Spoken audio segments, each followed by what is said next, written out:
Hey, John, how are you, buddy? How's it going, Brandon? Good to see you. Yeah, man. What's going on? Not much. It's beautiful BC weather out here, bucketing down, and 55 millimeters per second of rain. But otherwise, it's all right. Yeah, I know you guys always get rain, don't you?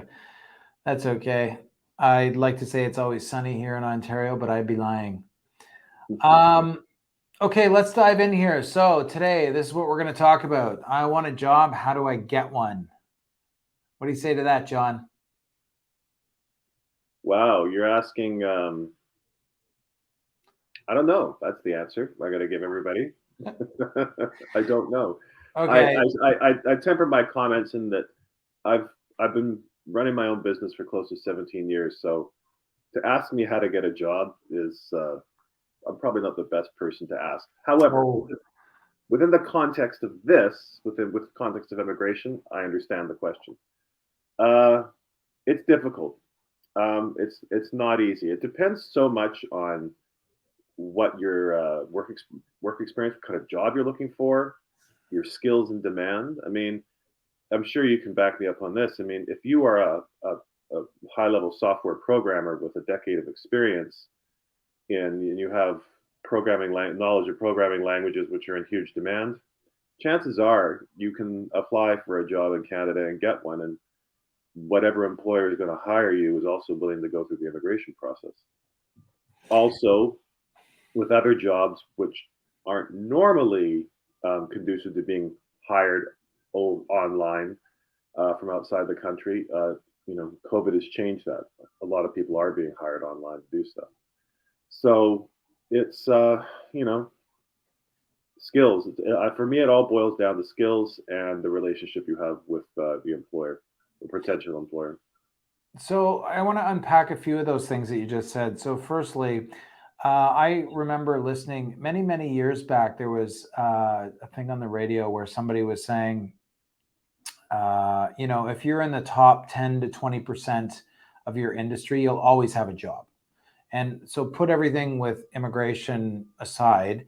But, if you think about that a little bit, yeah, that's true, right? But think of it this way, exactly what John was saying is that, or what you were saying, John, is that if you are in demand, then, generally you're going to have a pathway. And depending on the skill level, because there's another layer to this, which we can dive into a little bit.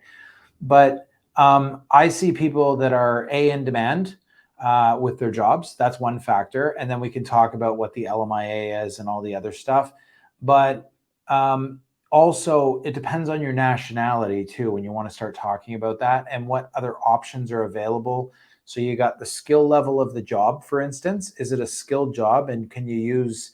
Do you need to go through an LMIA, or do you need to go through the International Mobility Program? Because there's definitely a difference on that in terms of the factors that are there. So I think it really boils down to the type of job, whether it's in demand, and also, are you the person that can actually fill that job? And does the employer want to make a bet on you?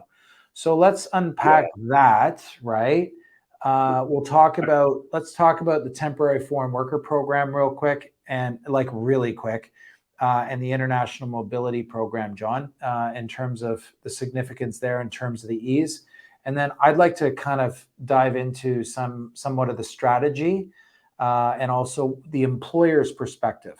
Okay. Yeah, and let's start there because so much of your ability to get a job in Canada is not only your employer's willingness to hire you, depending on the conditions of the labor market. Is there a shortage?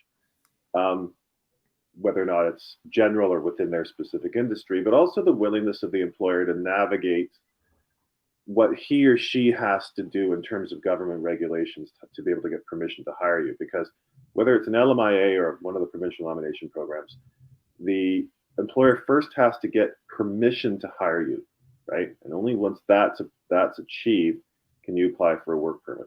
Um, Unless unless you're going through the international mobility program, say like unless NAFTA, LMI exemptions, yeah, yeah, of yeah, course.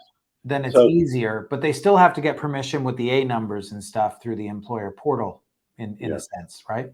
but it goes back to your comment of people in the top part of their industry, they have connections, right? Their reputation quite often precedes them as an excellent doctor, lawyer, farmer, whatever your profession is.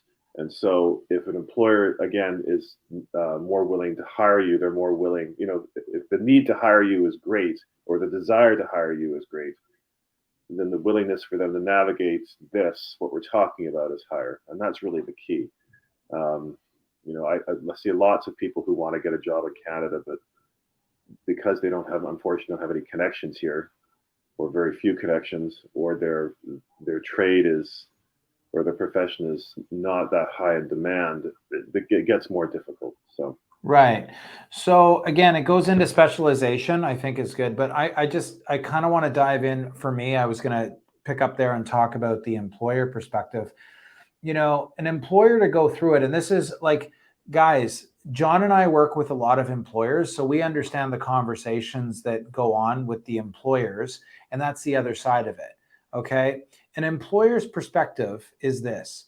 A lot of times it's a process, right? And it's a commitment. One of the first questions I'm sure you get is what if I hire this person and I don't like them? Am I stuck with them?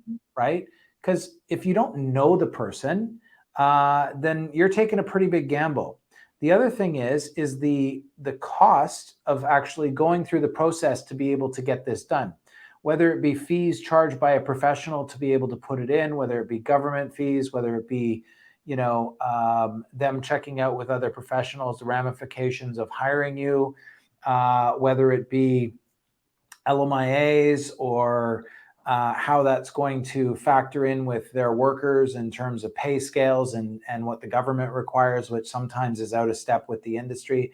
There's a lot of factors. So an employer really has to almost be up against the wall almost to be able to find the person before they actually want to do that. And the other thing where I find employers get skittish is a lot of times when you have to start putting in financial information and business documentation to the government. They're like, why am I submitting my tax return? I'm like, well, they already have them, first off. But, it's generally when you start submitting this stuff to the government, they start asking questions. The other thing I want to say is that if you're overseas, I know if I was hiring somebody from overseas sight unseen, and I knew that I was kind of supporting them to come for PR, and maybe I've gone through this whole process and then they're like, okay, bye, I would kind of look at that too. So you really have to be in demand, have an employer who's committed to the process and really need you with no options, and go from there. And anything outside of that, I would actually be questioning, if you're watching this overseas, the legitimacy of that job offer. Yes. And who's doing that. And Yes. I think we should maybe just keep this short and wrap up into some of the other stuff that you can get into and some of the things that you might want to stay away from. And then we can tell people what they can do to set themselves up. What do you think, John? Sure. So, John, you come in the morning, you open your email box and you get an email. Hi, John, I need an LMIA. Help me. I'm opening my email box as an employer or as me? No, this is you. You get this, Okay. right? We get these emails all the time, guys. People will email I us. know. I'm just wondering if I was wearing my employer hat in the hypothetical we're talking about here, or me. But as an immigration consultant, yes, I get these emails all the time, or WhatsApp messages. I get them all the time. Again, this is huge demand overseas, the desire to come to Canada and work and become a permanent resident. And a lot of people, we find a lot of it from South Asia and the Gulf, is, again, as Brandon says, how do I get an LMIA? My first response is, you cannot get an LMIA. Okay, let's have some terminology made straight here. Only a Canadian employer can apply for an LMIA. An LMIA, a labor market impact assessment, is in effect written permission given by the government of Canada to a Canadian employer to hire a foreign national. That's it. That's all it is. And so the foreign national can't apply for it. Now, we can go down the rabbit hole of talking about how there's a raging black market in LMIAs around the world where, nefarious actors cook things up for. I don't even, you know what? Don't even look, don't even Yeah, go there. Guys, if you're paying for an LMIA, just don't do it, okay? just go for It it. leads you into really bad places and most of it's scams and that's it. Let's not say, Yeah, I don't even want to, I just want to that give is people, not let's exactly. give them some constructive stuff. Sorry, I don't mean to cut you off, but it's like, you know, man, so many people will contact me and they're like, oh, this guy is asking me to pay this money. I'm like, yeah, he's probably not even in Canada and it's probably somebody who's scamming it, you Yeah, know? and I know I won't Sorry. multiply it any longer. But you can see by Brandon's reaction, we get this a lot, and it's disheartening. So safe to say, don't pay for an Yeah. LMIA. Don't pay. You're setting yourself up for a bad, putting yourself in a bad spot. You're dealing generally with fraud. And I'll tell you the way that this works is once you get to Canada, you might actually make it here, but then you're not the only person that's paying for those job offers. And the way these investigations work is the government is slow, but they're not stupid. They know what's going on. They take their time. They build up the cases. You might be here for a couple of years, but guess what? You obtain something fraudulently and you could be going bye-bye in a couple of years after you're all nice and settled. And the old, oh, I didn't know, doesn't really work. Yeah, So anyways, let's just leave it at that. Here's the thing, guys, stay away from that. To set yourself up for this stuff, my suggestion is this, is if you're in Canada and say you're on an open work permit, go work. Let the employer see who you are and then maybe have the LMIA conversation, yes, right? yes. An employer who knows you and you've been working for him or her for already, and you've shown that you're dependable and you do what you're supposed to do. Yeah, the employer is much more willing in those circumstances to support, uh, you know, to support the process of you applying for another work permit based on an LMIA that they have to apply for. Yeah. Yeah. So do that. And secondly, what else can you do? Or actually, I'll give you one other thing you shouldn't do is don't get online and start applying to jobs like through the job bank. Okay. Because a lot of times, I don't know if you see this, a lot of times this is a criteria where we're going through and we're doing an LMIA already, and I'll get a ton of stuff. And it's the same people. I've literally seen people applying to the same type of job for like 2, 3 years, and they just keep applying. It's a waste of time. And quite frankly, like if you're going through that process already, then maybe the person's already identified a candidate that they've already started that process. So that's not, and that's for any type of job. But I really think that if you're going to go through it, you shouldn't be paying for the job. That's number one takeaway. Number two, don't be sitting online and just filling in applications and whatnot. And three, if there's any way that you can get here and set yourself up with an open work permit in some sort of way, usually maybe even through like a student pathway, and then transition into an open work permit and then work and then go that route. That might be something that's good. Or if you have the skill level that allows you to get an LMIA and you're in demand, or there's a program like even the caregiver program, which has been slow over the years, but there is a demand for that, and we'll see how that goes. But those are some options there. I don't really have much else to say, John. I think we've hit a few pretty good tips in there. What about you? Yeah, no, but then what we can now do, everybody, is we can transition and look at the possibilities of getting a work permit without an LMIA. Right? Yes. There Let's are talk about ways. that real There are quick. ways to take everything we've talked about and just go, whew, and Yeah. put it to one side. And Which is our preference.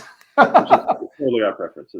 Whenever somebody says I've got a job offer in Canada from a Canadian employer, the first thing I do is I see if it's LMIA exempt. Now, what is LMIA exempt? It's exactly what it sounds like. It's exempt from needing an LMIA. So therefore, the employer doesn't have to apply for permission to hire the foreign national. Excuse me.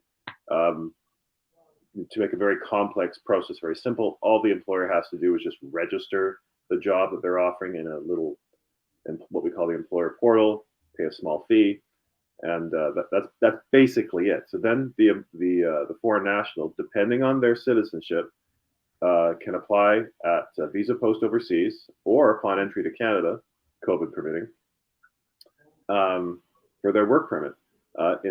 In optimal circumstances, a person can be given a job offer. They can then have the employer put the information in this employer portal we're talking about. Once that information is available, they grab a credit card, they grab their passport, they grab a copy of the job offer, maybe a copy of their educational qualifications is required. Jump on a plane, land at a Canadian airport, get their work permit in a half hour. Yeah. Yeah, all the time, right? So how do you determine whether or not you're an LMI exempt foreign national? Again, based on citizenship, normally, and also depending upon your skills, your education, and the occupation that you're being offered a job in. You know, I got to tell you, everything John said, I agree with. The only caveat that I'll put to that is whenever you're doing something at the border, there's the human factor, and that's the officer that you're dealing with. And it's funny, in my premium class group with Second Passport, there, I just had this conversation recently, and we were talking about that. And I always point this out, like, yes, it looks very simple, but there's a number of things that you have to like check the boxes on. Be prepared. Be Yeah, prepared. you gotta be prepared in this stuff. That's the trick. And the stuff is not all online, and every situation is different. So that's the first thing. And secondly, the one factor that you can't control is the officer who's picking up your application. Now, and I always call it the human factor or elements when I'm doing stuff at the border. You might get somebody who's having a bad day or is just plain lazy and they don't want to do it. Because Or they're new, or they're brand new on the job, right? I was going to get to that as my number two, right? Yeah. They don't know, and like if they don't want to do it, you got to understand. Like some guys are like, man, I don't really want to do it because they have to sit there and they have to key everything into GCMS, which is the global case management. They have to put it all in. And some guys, and I recently had a case with this where somebody arrived at Pearson, put it all in, and my clients actually filed a complaint because it was really actually horrible with that, and the officer just didn't want to do it. The other thing that John alluded to is they might not know, and like that sounds really strange, but CBSA, and don't get me wrong, I'm not slagging the border officers, man. You know, John and I are dealing with like 2 or 3 pieces of legislation, like Citizenship Act, Immigration Refugee Act, you know, maybe some other things that we'll touch on with like the criminal code, for instance. But other than that, we're pretty boxed in. These guys are dealing with 80 different pieces of legislation, and they're not only dealing with immigration issues, but they're dealing with customs and whatnot and taxes issues and all these different things.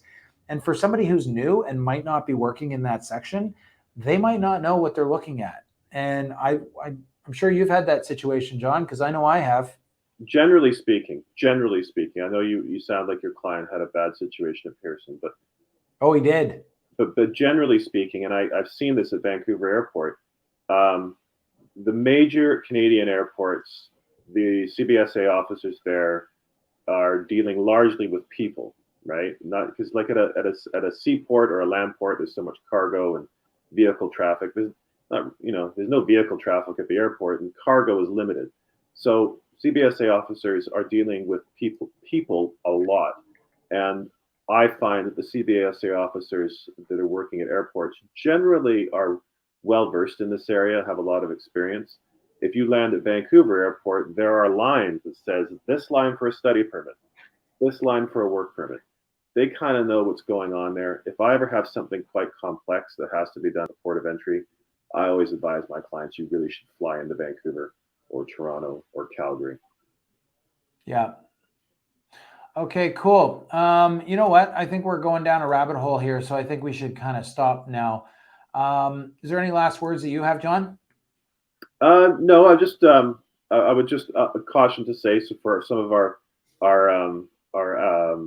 viewers from South Asia and East Asia, you cannot apply at the airport if you're an Indian citizen or a Chinese citizen, meaning you need a temporary residence visa, and only people who can apply at the airport for their work permits, they're only those who are exempt from the requirement to have a temporary residence visa can apply for a work permit upon entry to Canada. So R198, John.